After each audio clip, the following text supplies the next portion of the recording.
guys, welcome back to Bearded Lumber. Appreciate you tuning in today. Today's video is going to be just a little bit different. Really no sawing. I have Matthew put that in as a little bit of B-roll there, loading that 20-foot log. That's why it's always good to have help. Getting a log like that all by yourself is right near impossible.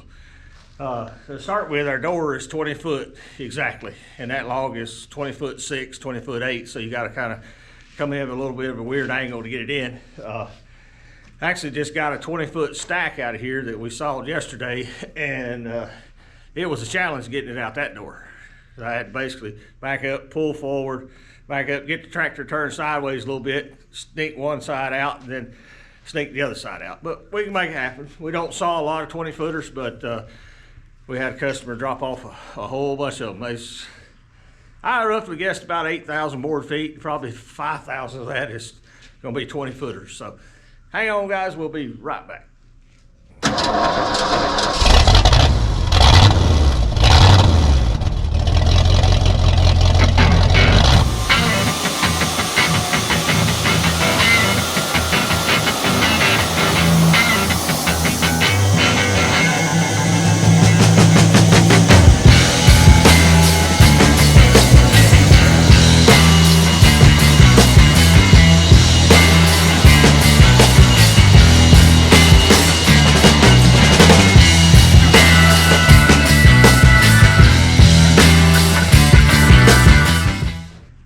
Okay guys, this video we wanted to talk about YouTube.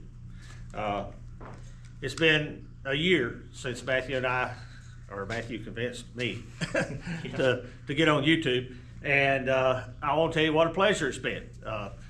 I've gotten to communicate with people around the world, you subscribers that comment on our channel, and I've thoroughly enjoyed it. I didn't even count how many videos we've done a year, but it's 3 a week for a year. It's a bunch of them. As of today, currently we have 4,923 subscribers, and I thank each and every one of you. When we first started this, getting to 500 was an amazing accomplishment.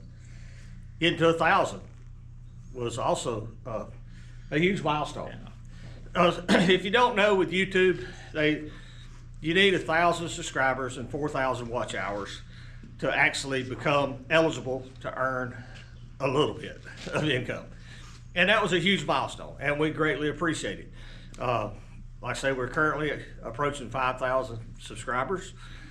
Our viewers, our average views, 1,000, 1,200, something like that, could be better. We've had a couple videos that went viral for us, in the 20 to 40,000 range, and we greatly appreciate those. But we just want to come here today and tell you we appreciated you guys watching us on YouTube, and all the comments and the questions. I answer every one of them. Now, granted, they will not be a paragraph long. That's not me. Ask Matthew. He texts me if he needs more than a yes, no, maybe, whatever, he'll go get a phone call. Yeah. So some of those long answers might end up on a video because he'll just sit here and talk to y'all for an hour. Yeah, I'm not a good type person. I've never been good at putting my words down on paper. I'd rather just speak them. But we're going to try to cover a couple things today. But we greatly appreciate you watching. Got any comments, Matthew? I never thought it would get this many people watching us just do what we do every day. For us, it kind of just seems boring because we do it every day, but apparently you guys find it interesting. Yeah, I struggle sometimes deciding what kind of topic of a video we want to make. We got a mountain of logs out here we're sawing through, and I just really didn't want to make a video out of it because they're mostly like this. They're small 20-foot logs, anywhere from 8 inches up to maybe 14 inches. Nothing impressive other than the length. And we're just trying to chop out as many, 2x6s, 2x8s, and maybe a few 2x10s if the logs allow. But I really didn't see anything interesting in that video, so we didn't make it. Maybe a mistake. You let me know. As you know, Matthew's wife, Caitlin's pregnant. That's going to be something joyful around October. But I hope you enjoyed that video. at something a little different, you know, behind the scenes of his family as well as mine, having a gender reveal. Got Leroy this morning hanging out. He's a vicious guard dog here. Oh, yeah. He did come running down the hill yesterday to tell me somebody was here. He didn't bark, but he come running down the hill to tell me somebody pulled in the driveway. So he's getting better, but he's worth it. My grandkids love playing with him. If they're outside, if he hears them right now, he'll be gone, and he won't come back till they go in the house for lunch or whatever. He'll be over there playing with them. So he's turned out to be a great shop dog. Going forward, you know, guys, leave comments in the comment section of something you'd like to see, you know, see us do. Like I say, we saw 5-6 days a week. We don't film near what we saw every week. No, we'd never get anything done. No, we wouldn't get any work done. I promise the Boulder planer is underway. We can show them that a little bit. Yeah, let's just walk over there and talk about that just a minute. That's been a 6-month project and we ain't done yet, but we're getting closer. So hang on, we're gonna move over there. Okay, guys. Let's talk about our building here. There's a wall behind you that we covered. It'll be coming up in another video, so we're not gonna show it just yet, but we needed that wall covered to mount all of our electrical equipment to. So we got that done. Wanted some lights in here. These are low budget lights. The whole ceiling's lit for like $120. 4 foot, 8 foot LED strips from Amazon. They turned out very well for the price point. Now, our motor planer, we purchased it what, January, February? January. And we've been working since January to get it up and running. Not every day, but I mean, we've been pushing it forward, trying to get to that point. And the power company video hadn't come out yet, has it? Of them bringing it, yes, it's already come out. Well, the power company is technically done with their part. They have 3-phase across the road to a pole, and they have it all the way down here to our transformer, and it's hooked up. All they got to do is go over and engage the fuses, and it's hot. I called the electrical supply company a week or so back, and there's a little mix-up between them and a contractor, and the materials hadn't been ordered. So it actually worked out okay. I wasn't planning on getting my breaker box until August, and since they had kind of dropped the ball, they went another route. They have a guy over in Charlotte, North Carolina that is a UL certified builder, and he's going to build our 3-phase breaker box, but he's gone until 1st of July. So it'll be a couple weeks. Hopefully mid-July we'll have everything on site for the electrician to run the power and run power of this machine. Now that being said, Matthew and I got a couple things we need to do. There's no blower on this wall. Actually, we got 2 big ones. We got to get those mounted to a frame and get mounted up on the wall, get our manifold down to the machine, and then we're going to pick up a 5 or 8-inch pipe and go all the way across the building and go into our current vacuum system. So we got a few days of work to do that, but We still got to put it on the floor. It's not even bolted to the floor yet. true, it's still sitting on boards. We hadn't bolted it to the floor. Just wasn't priority yet because we've had such a struggle with this electrical. I never dreamed it would take 3 or 4 months, you know, of planning, pushing, pulling, and getting everything, but we're getting there. I will tell you up front, 3-phase is not for the faint of heart. It can get very expensive. When the guy from the electric company gave me the quote on that panel, you know, my teeth like to fell out. it was astronomical, but it's what you got to have. You know, just no way around it. It's what you got to have to run this. To run this kind of power at this kind of voltage, you know, 3-phase is one thing, but when you go 3-phase with a lot of amperage, it's a completely different animal. So just bear that in mind. I've wanted 3-phase here for many, many years, and this is the reason I hadn't got it. It's extremely time consuming, extremely expensive.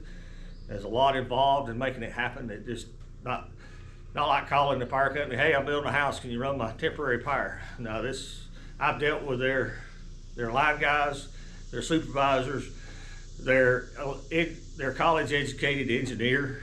You know, I've spent hours and hours on YouTube educating myself to where I understand what they're doing and can at least ask an intelligent question.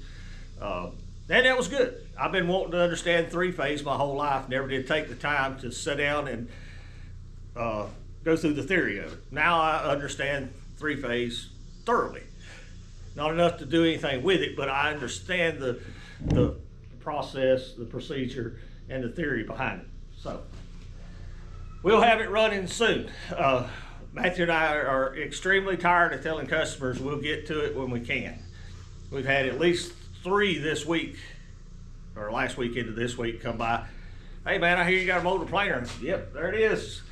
I need you to do it. Well, we're trying to get there, brother. I am sick of that. I'm ready to say, yes sir, let's see what you want, let's write it down, we'll schedule it.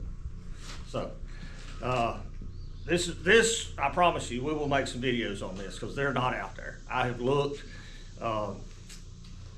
Luckily, I bought this machine in particular because it's a Wheeling. Their corporate office is about an hour and a half away from here in Charlotte. They do offer training seminars, and They still make parts. they still make parts for this. I'm hoping sometime Matthew and I can schedule 2 days to go take their training seminar. I'd like to know and love to at least ask the intelligent questions. So anyway, that's part of this year's YouTube journey. We kind of got on the tail end of the kiln build when we started YouTube. We already had that underway. We'd been working on it for what, 5 months, basically. It's January, February last year. Yeah. Basically, when we started YouTube, we were Putting the roof on. Yeah, we were finishing up the framing, putting the roof on, and we didn't do a whole lot with it. Didn't want to bore you guys with just standing up 2 befores, but that was a major project last year. And this is what we fell into this year. It hadn't been that bad. We basically trimmed out this room, poured the concrete floor, built 3 walls. I got 1 door built behind me. We still got nothing over here to do, but we probably won't push it to the forefront till the wintertime gets here. So, what else happened this year, Matthew? Since we've been on YouTube. Don't know off the top of my head.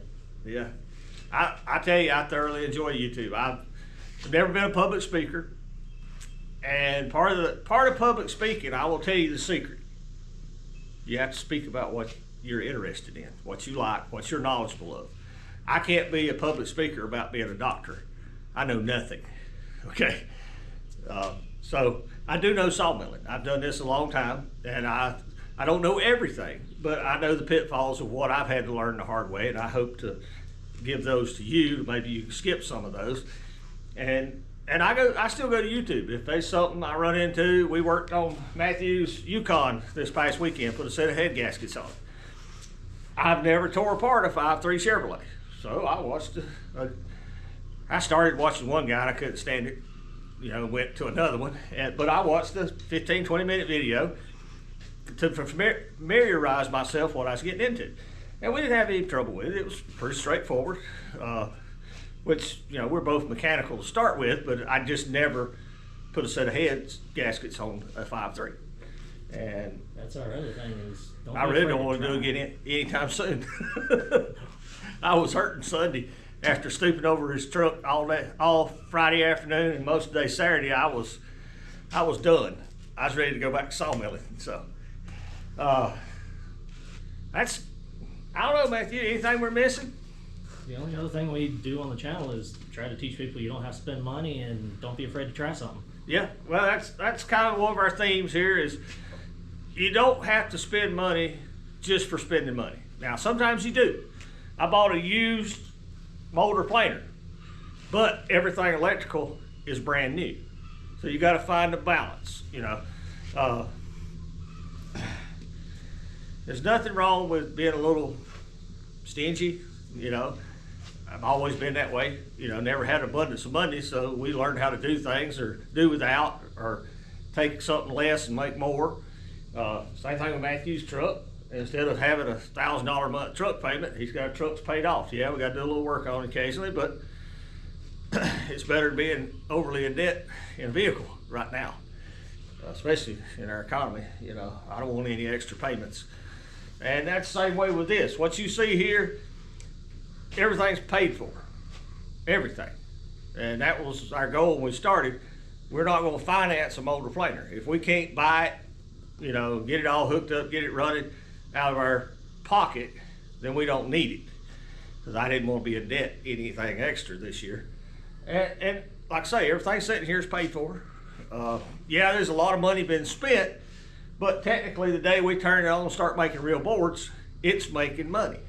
It's not making a loan payment back to the bank, it's making money. And that's kind of the key of business, is when something's up and running, is it making money? Our kiln was the same way. There was a great output of money in that kiln, double what I kind of expected. But it hadn't turned off since we turned it on. Last September, I think it's been off for maybe a total of a week. I think it was off a week. We took a week's vacation. But other than that, it's run. And matter of fact, right now it's finishing up a batch of oak. It's been in there 20 days, probably got 10, 15 days left. I've got 8,000 feet of pine to run right behind it. I got another load of oak and walnut to run right behind that. And then Matthew and I need 4 or 5 runs of inventory behind that. So it's full for until October, probably. It's been a great tool. You know, if you guys run a sawmill, check your area. You don't need 10 of these in your area, okay? But if there's a need in your area for a kiln, then by all means, if you can afford it, I would suggest you have one. Now, if there's already 3 or 4, and you know, check with them. You know, if they're covered slam up, well, they still may be a need for one more. But around here, there's this kiln, there's one Saluda that don't run, and there's a guy down in Henry that runs every day. And as far as I know, that's the only ones within 75, 100-mile radius. So just check your own market. Now, I will tell you up front, it is a lot of money. Don't finance it, build it as you can afford it, save you money. But if you can get it up and running, it will pay for itself. It adds tremendous value to our lumber. We got a lot of contractors around here that need kiln dried lumber. Now, they can't frame with your 2x4s, but we had a builder that last week bought a bunch of white pine to wrap some beams with. Had a customer yesterday doing a remodel on a house, had some rotten siding, bought some kiln dried white pine to replace what was rotten, and he needed it dry so he could paint, stain, finish, and get out of the job, get paid. But it does help. So that's gonna do it, guys. I can't tell you enough how much we appreciate you watching Bearded Lumber. It's been an amazing journey. You guys keep watching. We'll do our best to keep making these videos. I know I point it out all the time, but I really appreciate Joe Maine from Industrial Cutting Tools. They're great people to work with. If you're running a wood-mizer, a Lucas mill, Cooks, whatever, these guys sell blades for your mills. And Solomon, the son-in-law, he has a YouTube channel, Third Beard Fishing. Him and Matthew do our videos, work extremely hard on them. He was up early this morning trying to get one finished. So that's gonna do it. 1 year in review on YouTube, guys, and it's all because of you. We greatly appreciate it, and we'll see you back at the mill. Thank you for watching. Here's a video selection and a playlist suggestion. Click here to subscribe for more great content. We'll see you at the mill.